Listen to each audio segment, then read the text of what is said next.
Hey guys, Dr. Berg here. In this video, I want to talk about the 3 extremely stupid weight loss tips, okay? Number 1 is the eat less calorie tip that everyone is pushing out there.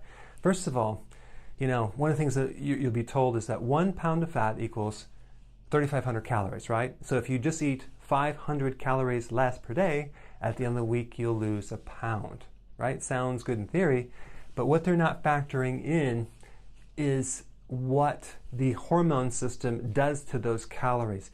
Not all calories are treated the same. Fat has the most calories, but it has the least effect on the negative hormones. So let's just take insulin, for example. In the presence of insulin, you're not going to lose weight. I'm sorry, it's just not going to happen. Well, fat is almost neutral, but carbohydrates really spike that insulin. So the point is, it really depends on what calories you're talking about. It sounds good in theory, but in actual fact, it doesn't really work, okay? All right, number 2, everything in moderation. This is another piece of bad information, bad tip, because you don't, like for you to consume a little bit of junk food in moderation, here's the true data. All it takes is a little bit of junk, a little bit of sugar to pump you out of fat burning for at least 48 to 72 hours. Especially if your metabolism is slow. And this is what people don't realize, is just they're thinking the calorie model. They're not looking at hormonally what's happening to those calories. This advice of allowing people to consume alcohol to lose weight, it's not good advice.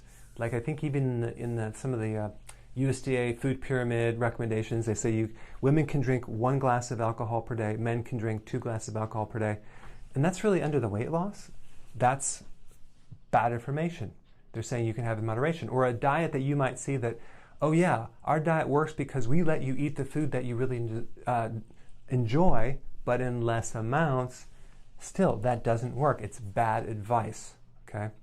So you want to consume certain things in large quantities and other things in very small quantities or 0 quantities.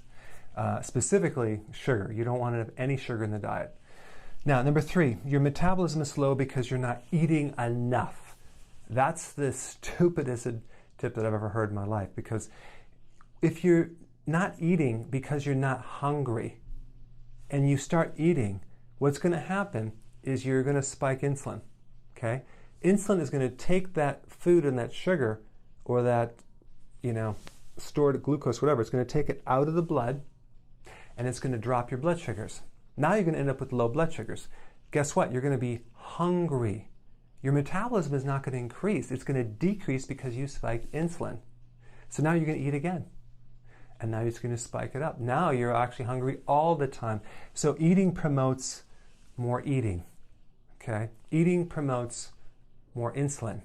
So the rule of thumb is you never want to eat if you're not hungry.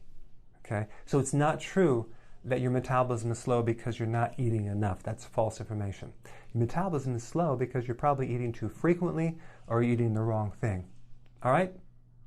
So, I have a really amazing quiz in the description box that you can take to evaluate the real reason why you might have a slow metabolism.